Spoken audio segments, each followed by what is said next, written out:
माय माऊली नमस्कार. विविध महान ग्रंथातील एक महान ग्रंथ श्री दत्त प्रबोध दत्त अवतार महात्म्य सुलभ निरूपण श्री गुरुदेव दत्त भाग 39 कथासार अभिवाचन करत आहे.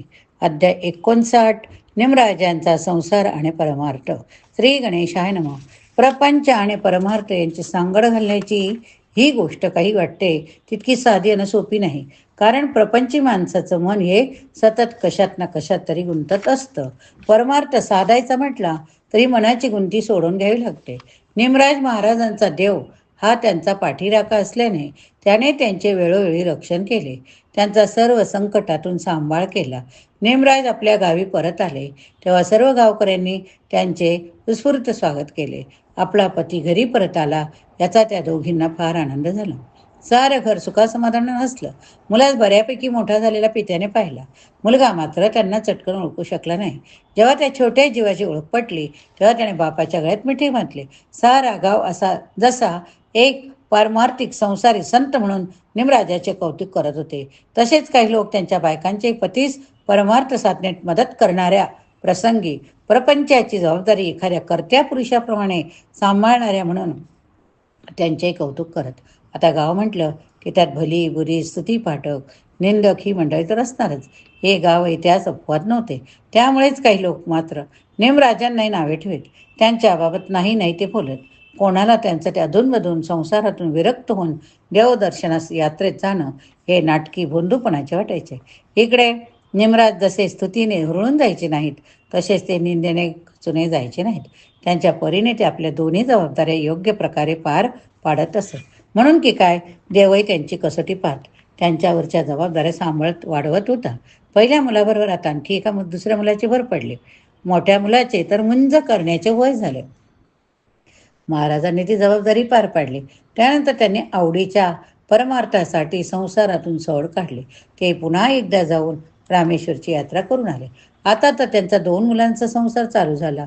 संसारात जसे आनंदाचे क्षण त्यांनी अनुभवले तसेच काही दुःखाचे. त्यांच्या पहिल्या पत्नीचा मृत्यू हा त्यातलाच एक प्रसंग. पण त्यासही त्यांनी ईश्वर इच्छा म्हणून सामोरे जाण्याचे धैर्य दाखवले. पुढे एकदा तर आपली पत्नी आणि मुले यांच्या सासऱ्यांकडे ठेवून ते सरळ पंढरीरायाच्या भेटीसाठी पंढरीला निघाले. त्या पंढरीच्या प्रवासात पंढरीच्या वाटेवर त्यांना अनेक साधू संत सत्पुरुष भेटले. त्याच प्रवासात साक्षात विठ्ठलाने एका ब्राह्मणाच्या रूपात येऊन त्यांची भेट घेतली. त्यांच्या भजनानंदात त्याने त्यांची या वाटेवर सोबत केली. त्यांनी जेव्हा त्या आपल्या सोबतच्या ब्राह्मणास, काय रे बाबा, तू कोण, कुठून आला, कुठला राहणारा, अशी चौकशी केली. त्या ब्राह्मणाने त्यांना असे सांगितले की मी त्या पंढरीत राहतो. जे भक्त मला भेटायला येतात त्यांना मीच सामोरा जाऊन भेटतो.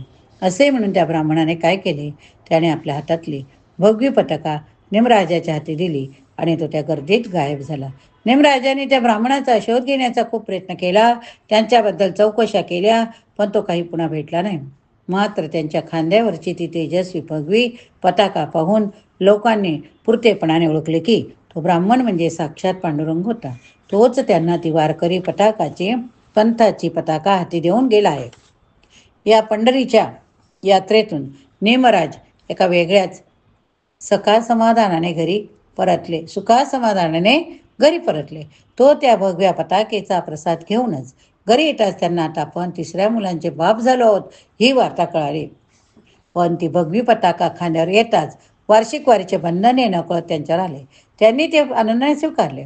इतकेच नाही तर एका वारीत त्यांनी आपले दंडवते हे आडनाव सार्थ करीत आपल्या गावापासून ते पंढरीपर्यंत दंडवत घालत जाण्याचा संकल्प केला. विशेष म्हणजे त्यांनी सर्वतोपरीचे कष्ट सोसून तो संकल्प पुराही केलाच. आपला लाडका भक्त निमराज रस्त्याने दंडवत घालत येत आहे हे समजता देव त्यांच्या भेटीसाठी स्वतः निघाले. तेव्हा त्या भक्तराजाची देवी रुक्मिणीने परीक्षा घेतली. त्यातही निमराज पुरते उतरले. त्यांनी या भक्तास सोन्याच्या गाजरांची भेट देणारी पाटी दिली. पण या निस्वार्थ निर्मोही भक्ताचे तोच सुवर्णप्रसाद हा मुक्त हस्ताने वारकऱ्यांना एक एक करून वाटून टाकला. त्याने रुक्मिणी मातेस विनवणी केली की माते, मला मोहात अडकू नको ग. असे म्हणून निमराज चंद्रभागेत स्नानात गेले.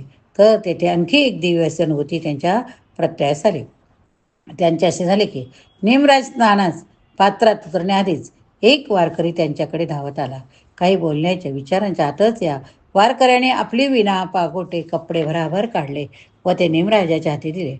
हे सांभाळ, मी स्नानात जातो असे म्हणून तो ब्राह्मण जो नदी पात्रात गेला तो बाहेर आलाच नाही. असो, कसा येणार हो? अहो, तो कसा येणार? कारण तो तर साक्षात पांडुरंगच होता. तो तर कधीच जाऊन त्या विटेवर कटेवर कर ठेवून उभा राहिला.